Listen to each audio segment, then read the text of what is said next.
One of the biggest things for me that I would tell my younger self is Mhm. that perfection is overrated and not overrated. Perfection Mhm. is number one, impossible and Right. not achievable and not what other people want from you. So Mm. having and going through chemo and looking like weird and not like myself, putting myself out there anyway Yeah. was so much more connecting and real than Mhm. all of the years of trying to be reading this, rehearsing my script and Yeah. editing what I was saying and trying to be a leader and being perfect. None of that works. And no Right. one can really connect with you until you're real. And cancer taught me to be real. Welcome to Oh Shit, I'm Dead, the Legacy Podcast, the show where we ask the big question: what will they say about you when you're gone? Each week, we sit down with icons, trailblazers, and legends in the making to dive into their stories, scandals, and the legacies they're leaving behind. And now, here's your host, the video godfather himself, Lou Bortone. Hey, it's Lou, and welcome back to Oh Shit, I'm Dead, the Legacy Podcast. I'm here with my longtime friend, Nika Stewart. Nika, thank God we're not dead yet. Yes, thank God. Still Thank here. God we get to talk to each other. Yes, still causing trouble. Gosh, we go way back. And it's so funny because I know you're a student, and honestly, now you've become the teacher. So you are a mentor and an inspiration, and thank you for all you do. Oh my gosh, that's exactly what I want to say about you. So ditto. Yeah. So I'm doing this legacy podcast, and I'm trying to keep it kind of light, but I'm really just talking about how do people want to be remembered when they're not here. So I was thinking like we should talk to people before they're gone to get their Probably. perspective.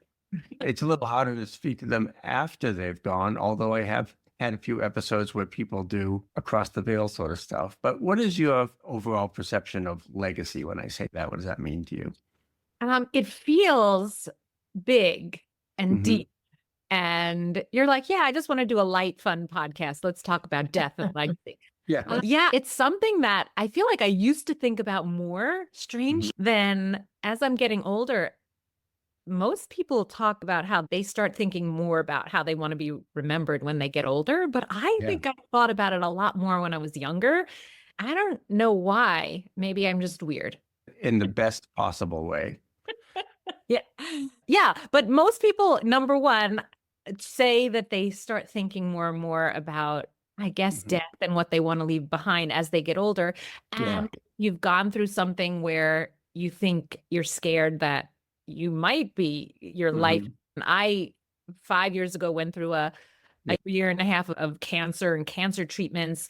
And a lot of people, again, are like, oh, you must have thought a lot about death. And Mhm. I think, I don't know if it was conscious or unconscious, but I feel Mhm. like I on purpose didn't think about it because I Yeah. couldn't. Like when it came close to thinking about that, I had to change the subject in my mind. Yeah. So maybe I'm now in that habit. Oh, I don't want to think about death. Yeah. And you're really positive, and I think it's fair to say that your battle was really pretty public, right? And you leaned into I'm just going to talk about this and be out there with it. And Yeah. And it wasn't originally conscious that I want to publicly be out there, but since I was going through something that felt tough, I wanted to entertain myself and yeah. document what I was going through. And well, then I'd create some content and then post it. And Mhm. when I feel like it was like by accident, people started grabbing onto it. I was like, Yeah. oh, this is fun. I think Right. I have these hundreds and then thousands and then hundreds of thousands of people come with me on the ride because it Right. was easier. Yeah. And you stayed so positive too, which was great. But I remember the no hair towel video. And so I guess you could say there was some unintended and not necessarily bad consequences from all that, right?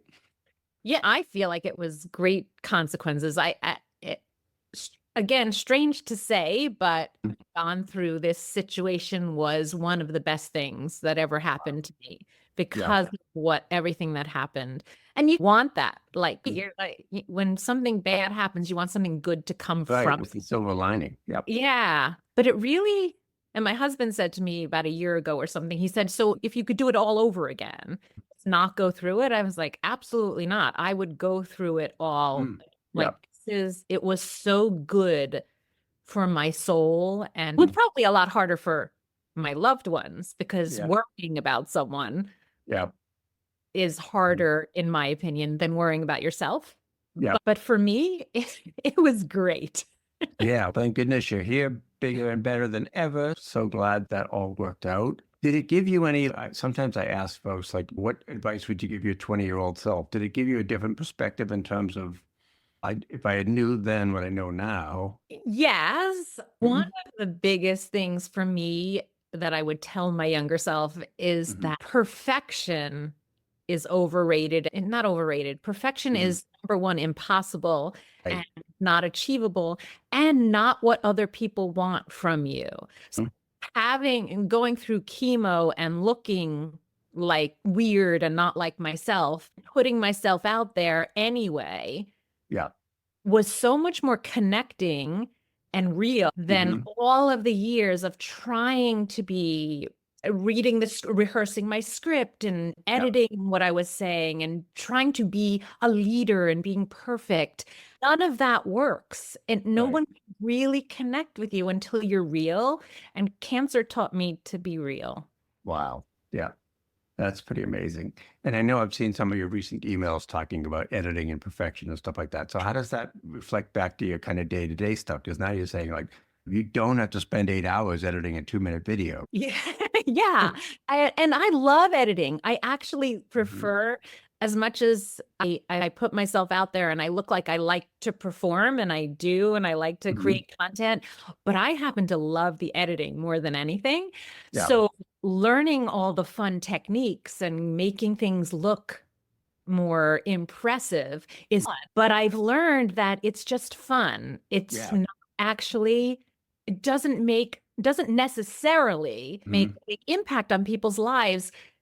So when I look back over the years, the videos that have touched the most people, that people have Yeah. written to me about, that have turned into long-term clients and Mhm. all of that, those are the ones that do not include fancy lighting and fancy editing and Yeah. makeup and hair done. Like none of that. That's fun. It can Mhm. look impressive, but it doesn't necessarily turn into big results.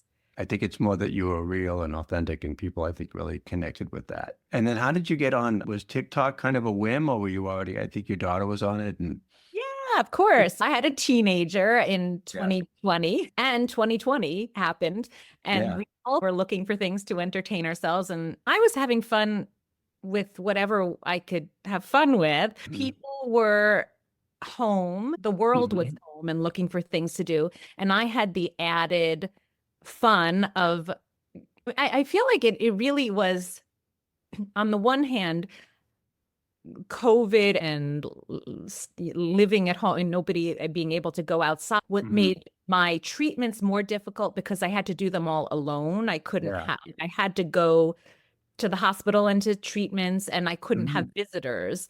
So on that case, in that instance, it was more difficult. But on the other hand, I felt like I had a purpose, where I felt like a lot of the world was like, what do we do with ourselves while we're stuck at Right. home?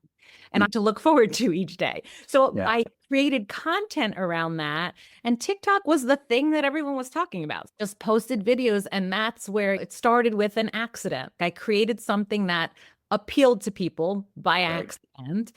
And my daughter, who was 14 at the time, said to Mhm. me, which I think is like the phrase that I use now for my clients, is do a part two. Yeah. I said, this video went crazy. Thousands of people are liking it. And she said, you need to do a part two. Yeah. And what I took that to mean was, when you see something that people like, listen to them. They are Yeah. being attracted by this. This appeals to them. Do more of it. And Mm. so that's what I turned my whole life and my business into. This is Yeah. part two. That's awesome. It's you're doubling down on success, which sometimes we miss because we're focused on what we want to do. No, what does your audience want from you? This is what's really resonating with them. So cool to Yeah. get into that. And that also, that TikTok success, do a little brag here. Give us some numbers on TikTok and some of those video views that you've gotten. Yeah, and TikTok, with all the changes in algorithm, is not like my highest place anymore. But I got 100,000 followers on TikTok in Wow. 2020 and millions of views on my videos. And in order to have a place to share them with people, because there were people who were reaching out and saying, I want to see your story. I put all of my videos onto YouTube. Yeah. Lou Bortone was my teacher, helped me create a YouTube channel. And again, I'm just doing this for myself and in order to share with other people when they ask, because YouTube is easier to make a playlist and say, here's my journey going through my challenge. And within a few years, I have almost 400 million views. Oh my God, that's unbelievable. So that became my place to share. Yeah, that's awesome. And that has, hopefully that's translated to back to business and letting you do more things and have more opportunities. So a death scare isn't necessarily the worst thing that can happen to you then. No, what I then turn that into is trying to send that message out to people that a death scare or any challenge, because every day we have challenges. It might be like, I call it stubbing your toe. So it could be as simple as stubbing your toe, but that's your challenge right now. And it's annoying and it's frustrating. A client cancels or there's traffic or you get a scary diagnosis. All of that are things that happen in our lives. Yeah. And when you practice with the little things, like my stubbed toe is annoying, what can I find the funny? Can I lean into this will make me a better person and let me look at the challenge and be grateful for it? All of those little things that I did during cancer, when you practice it with the little thing, it becomes second nature. So that when the big things happen, they're not as scary. You actually can lean into positivity, which I believe can save your life. Yeah, that's awesome. And I know you're a singer as well. Did that help from being on video, or was that not even a factor? You were just in the moment. Sure. I think any performing, but that's what I feel like. I would look at people who are great on video and think, I wish I could be like them. Yeah. And when I did videos and they did well, I want to tell people, look, if I can do it, I want you to know that if I can do it, let me tell you how scary it is, even for me.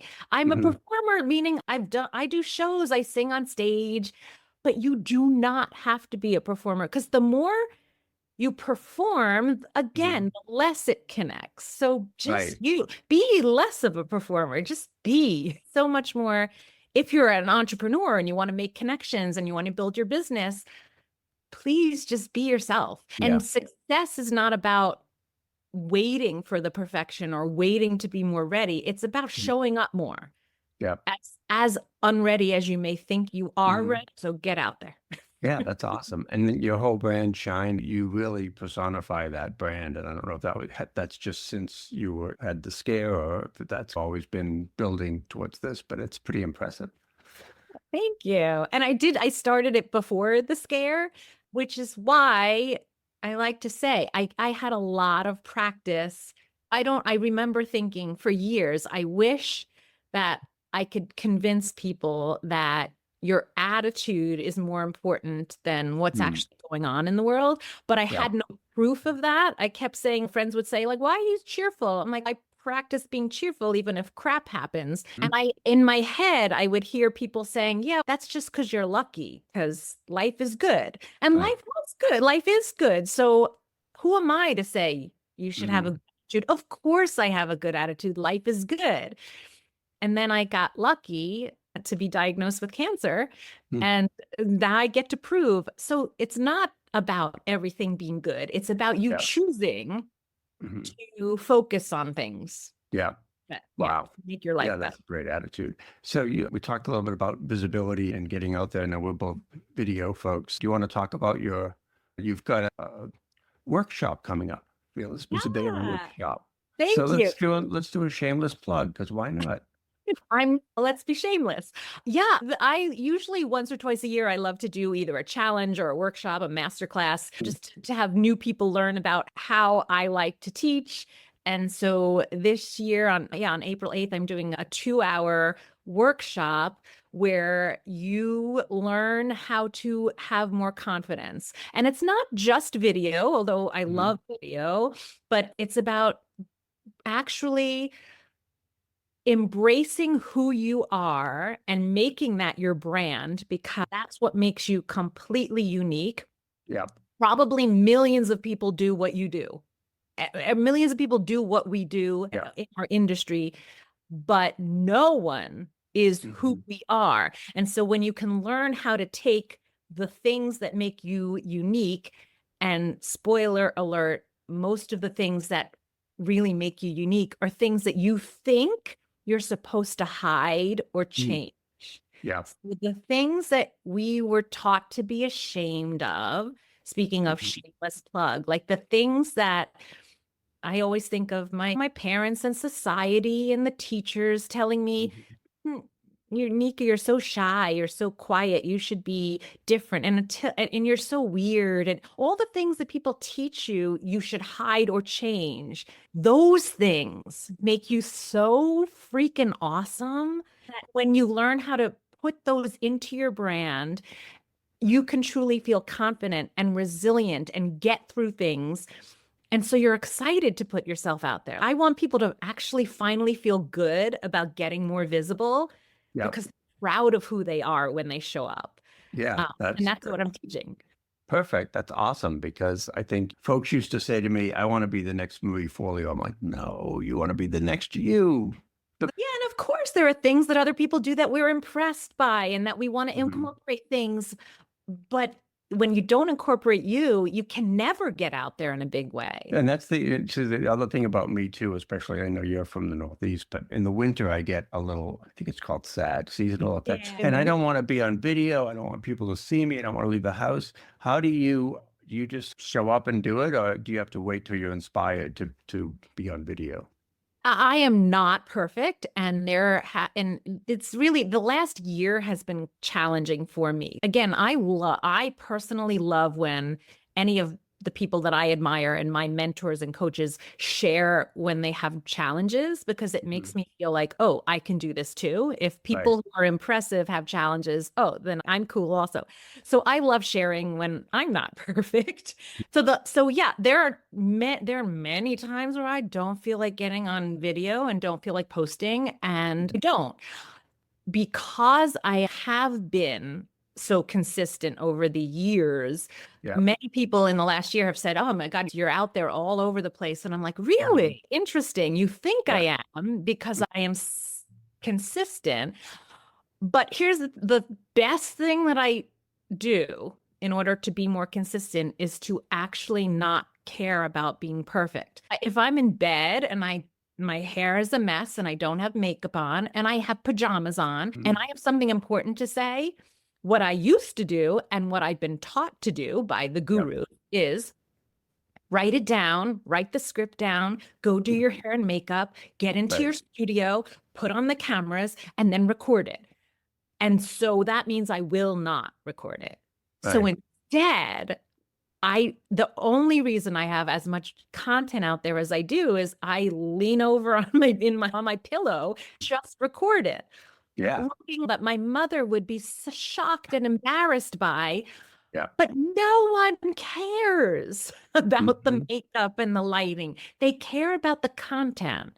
Right. So that is the number one way that I've gotten more content out there, is to not care about the lashes and the Yeah. lipstick. I don't usually have to worry about that anyway, but I think No, the secret weapon right. is this is our camera, Absolutely. and And it's with you pretty hopefully, much 24/7, right? yeah, people have learned that too, that you don't need professional cameras in order to create content. But all the other stuff that you're worried about, stop Mhm. worrying. Yeah, exactly. Because you can't, I don't know, a certain, okay, Taylor Swift has a team and a brand and image. When Selena Gomez does the I'm in bed with no makeup thing, that gets a gazillion hits because it's just authentic and in the moment. Totally. And you too, like everyone, we all can just be in bed without being more prepared. And this doesn't mean don't be strategic and don't Right, have right. a brand. And it's just that the things that we worry about, no one else even cares at all. Hmm. No one is saying, that was good advice, Right, but Lou's glasses had a smudge on them, so I'm not going to listen, or whatever it right. oh, looks like he has bags under his eyes, so I'm not going to listen. No one is saying that. Oh, that's good because I do have. I'm sorry for saying that. I just No, made that's one look okay. at Right. myself No, that's the thing. You just got to show up. And sometimes I cheat and batch record because if it's okay, the conditions are good right now or whatever.